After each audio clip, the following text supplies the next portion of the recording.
match de la 10e journée de BetCenter League. Une rencontre importante dans le bas du tableau puisque la Squadra Moucron accueillait la Lanterne Rouge Bilzen. Les Limbourgeois toujours à la recherche d'un premier succès dans cette compétition. Et pour les Moucronois, l'occasion était belle puisque c'était l'occasion de mettre Bilzen à 10 points.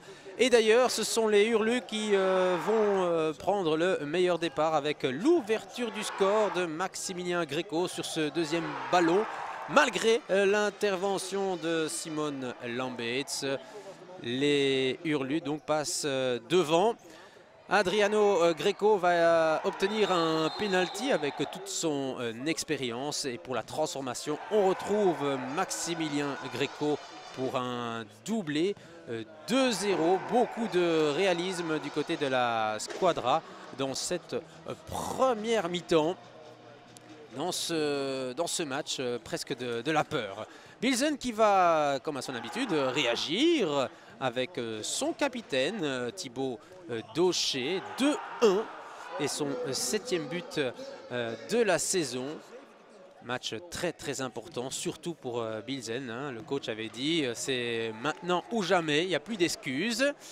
Une fin de première mi-temps avec quelques occasions, avec notamment cette tête presque victorieuse de Abel Ferreira, dont on reparlera dans quelques secondes.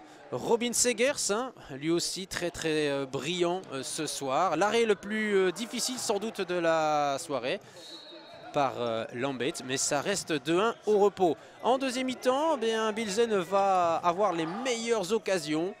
Ils vont complètement dominer la Squadra et sans quelques interventions brillantissimes de Robin Segers, Bilzen aurait pu et aurait dû mettre ce deuxième but qui aurait permis au moins de ramener un point. Et finalement, c'est la Squadra qui va inscrire ce troisième but avec d'abord cette occasion de Six et la délivrance va arriver des pieds de Abel Manuel Ferreira, le Français de 18 ans, qui aura été certainement l'un des meilleurs joueurs sur le parquet ce soir. Et un succès donc importantissime pour la Squadra. 10 points d'avance sur la Lanterne Rouge.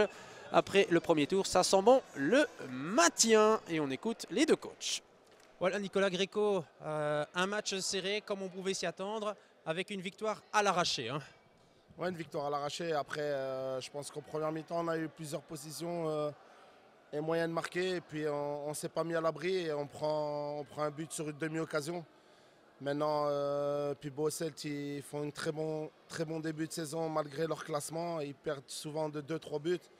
Et on savait que ça allait être un match accrocheur ce soir. Ils jouaient leur survie et c'est toujours les équipes les plus difficiles à jouer.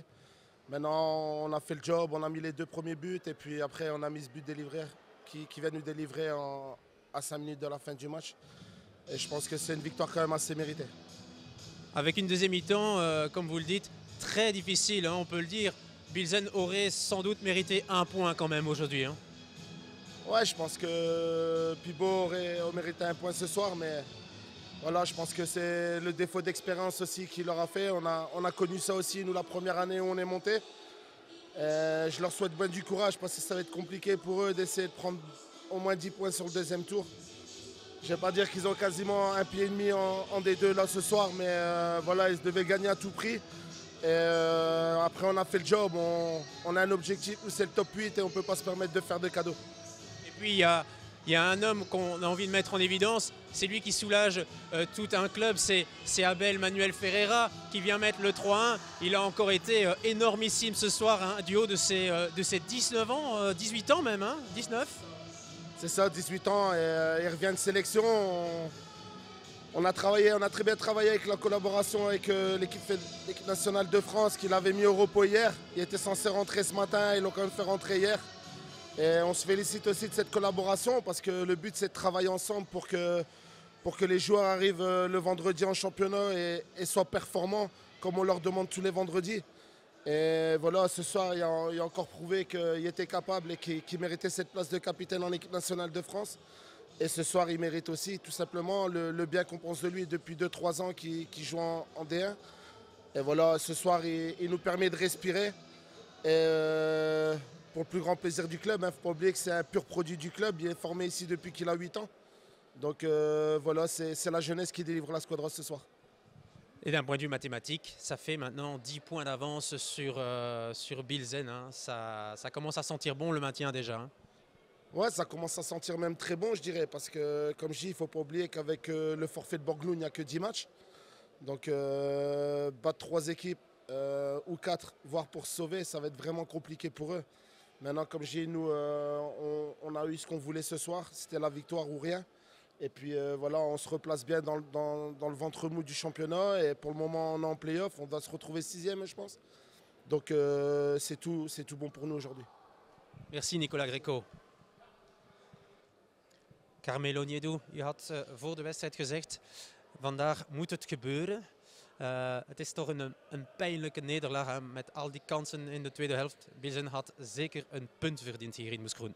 Ja, ik denk dat we zelfs meer hebben verdiend. We hebben de hele tweede helft gedomineerd. We hebben ook eerste helft gecreëerd. De tweede helft zijn we altijd baas geweest. We hebben constant kans op kans gehad.